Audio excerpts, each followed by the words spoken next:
you have the guts to do it by yourself, which again, you can do it. I don't recommend it, but you can certainly do it. In today's video, I would like to share with you how to buy a home without a real estate agent.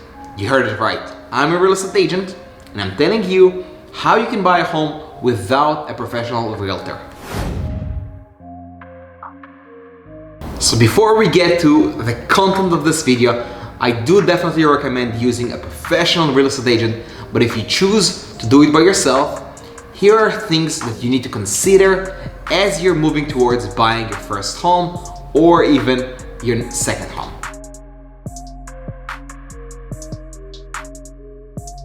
Before you go out there to find a home, I would highly encourage you to get a mortgage approval. Go to your lender, go to your bank, try to get an idea of what you can actually afford as far as goes for finances. I would do the same thing with my clients, but now that you decided to buy a home by yourself, this is the one thing you need to do is speak to the bank, try to find out how much you can qualify for, how much is going to be the interest rate, or in some cases, if you were to break the mortgage, what would be the cost of actually breaking the mortgage, so that you get a better sense of what you can afford and how much it's actually going to cost.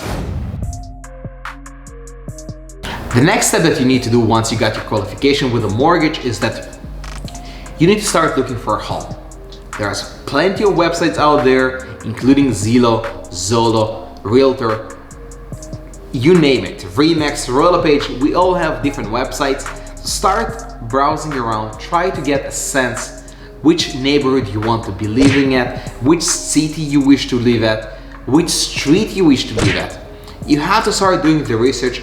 It might take you a few months before you actually decide where you want to be. What I recommend my clients all the time is look where the schools are. If you're a parent and you have kids that are maybe 5 years old, or 4 years old, or 3 years old, focus on the schools, because I mean, you don't want to be able to live in a city where the schools are half an hour drive. Imagine that. It will take you half an hour back and forth each time to just pick up your kid from school. So make sure you start going from the location of the school and try to kind of understand the streets around it, the neighborhood around it, so you will get a better sense of where you want to live. The next step, now that you found the right location, is making the offer. You found the right home, congratulations, and you chose to work without a real estate agent on negotiating on this home. The key is to negotiate.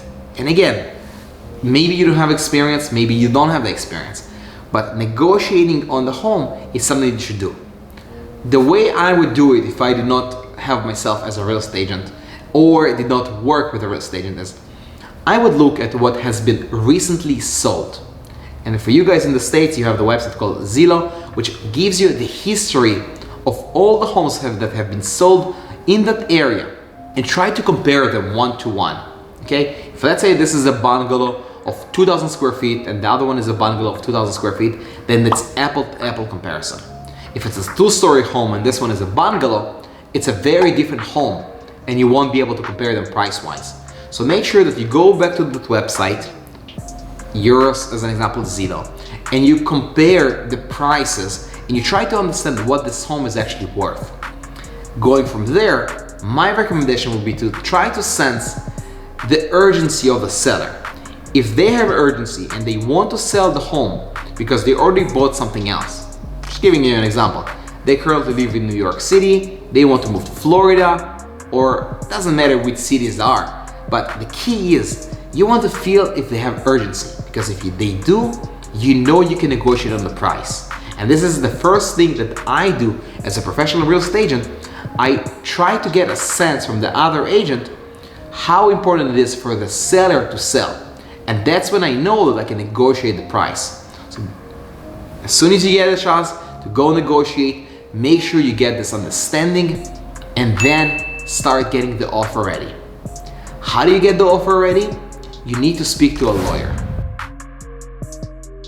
A professional lawyer, as well as a professional inspector, they will be able to help you and guide you whether you're making the right move. The lawyer will be able to take care of all the paperwork, including a title search. A home inspector will be able to go into the property and see if there's any deficiencies, if there's any defects with the home that are urgent. I know, you probably know everything by now, but it is very important to make sure you bring in a home inspector and you spend the $300, which will be probably the best investment you will spend. Because imagine, you're buying a home and the basement smells like mold. You don't notice it because there is different flavors, there is nice smells and aroma inside the basement, and you really overlook it. But the home inspector will notice different things such as wet drywall or cracks in the foundation. There are certain things that an inspector will be able to notice that you will not.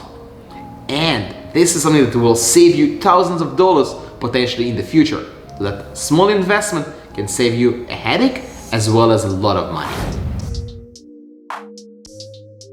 Now, you got the inspection done, you have the lawyer who is submitting the paperwork. The next step is finalizing your finances. So once the lawyer has done the work, inspector has done the work, you found the right home, you got the movers to help you out, finalizing your finances, getting the okay and getting the mortgage to the home is the next step, and it's probably the most important step.